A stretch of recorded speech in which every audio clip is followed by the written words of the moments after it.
Inning खेली है हैदर अली ने, मैं हैदर को बाद में डिस्कस करूंगा।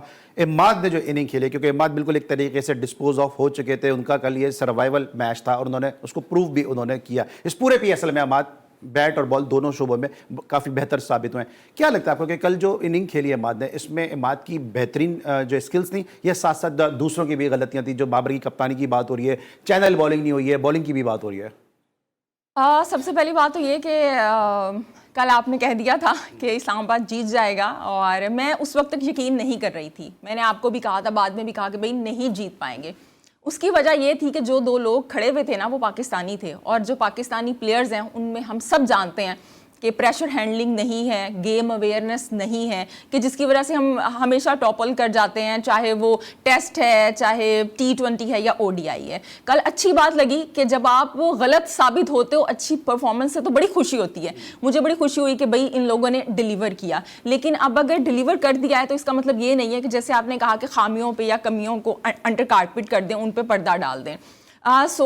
इमाद ने और हैदर अली ने बड़ा अच्छा परफॉर्म किया, लेकिन इसका मतलब ये नहीं है कि इमाद का PSL बड़ा अच्छा गया है। ये अब 2 मैचेस से उन्होंने कमबैक किया है। वैसे तो उनकी मेरे ख्याल से 6 या 7 ही विकेटें हैं। लास्ट मैच में he did very well with the ball, और अब ये जो मैच हुआ रिसेंटली उसमें बैट से भी उन्होंने बड़ा अच्छा किया। यहाँ पे जहाँ तक बाबर आजम की कैप्टनसी की आप बात कर रहे हैं और ये जो हम इमाद की और हैदर अली की तारीफ कर रहे हैं, तो आप ये देखें कि उन्होंने परफॉर्म कहाँ पे किया है। बड़े अच्छे प्लेयर हैं, nothing to take away from them, लेकिन बॉलिंग जिस तरह की हो रही थी, ये बात उनके जो डैरन सेमी कोच हैं उन्होंने भी आके मानी है कि बॉलिंग क्वालिटी की नहीं हो रही थी। हमने आमिर जमाल को देखा, वो जो क्राउड को इस तरह खामोश करवा रहे थे, काश वो अपनी परफॉर्मेंस से खामोश करवाएं। मैं बड़ी एडवोकेट रही हूँ उनकी, लेकिन इस तरह की कामों में आपको नहीं पड़ना चाहिए। इमाद वसीम और अगर यहाँ पे हैदर अली की बात करें, अगर यहाँ पे आप क्या समझते हैं, अब बाज़ लोगों ने पता है क्या है, देखिए ना, एजेंडा हर एक का होता है। अब इमाद वसीम के लिए लोगों ने बोलना शुरू कर दिया, इतने अच्छे बंदे को आपने दूर रखा हुआ था, भाई रिटायर हो गया वो बंदा, उसने अपनी लीग खुद से पिक की है ना। उनको तो ज़का अशरफ ने ग्रेड मतलब C के अंदर रख लिया था, हालांकि वो खेल नहीं रहे थे 1 साल से, लेकिन बट ही प्रेफर मनी कि ठीक है यार, पहले भी मुझे मौका नहीं दिया, अब मैं खेलूंगा। अगर यही इन दोनों के सामने आपके ख्याल में ये मेहरान मुमताज, आमिर जमाल की जगह या आरिफ याकूब की जगह बुमराह होते, सिराज होते, पैट कमिंग्स होते, आपके ख्याल में क्या ऐसी होती?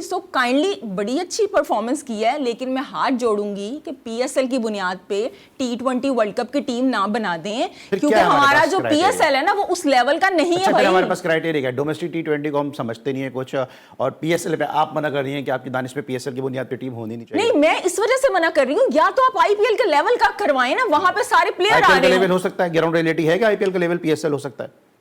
मैं पैसे की बात नहीं कर रही हूँ, पैसे को छोड़ दें, क्वालिटी ऑफ क्रिकेट की बात कर रही हूँ। क्वालिटी तब आएगी जब आपके पास प्लेयर होंगे। प्लेयर कैसे आएंगे? आपके तो अपने प्लेयर से परफॉर्म नहीं किया जा रहा, बाहर वालों को छोड़ दें। क्वालिटी प्लेयर जब भी आएंगे ना पैसा देंगे, पैसा फेंक तमाशा। हारिस रऊफ को पैसा होता है तो अंबानी शादी में भी नचवा लेता है। हारिस रऊफ को पैसों की जरूरत है, शादाब को पैसों की जरूरत है। कहां पे डोमेस्टिक का टैलेंट भी तो नहीं सामने आ रहा भाई। जो आपके शादाब T20 नहीं खेलता, शादाब को UBL स्पोर्ट्स कॉम्प्लेक्स में मैंने खुद खेलते थे, कमर पे लटके गया था ग्राउंड से बाहर वो। जनाब, मैं इस PSL की बात कर रही हूँ कि इस PSL में किसी ने कोई परफॉर्म नहीं किया, जिन लोगों ने परफॉर्म किया है।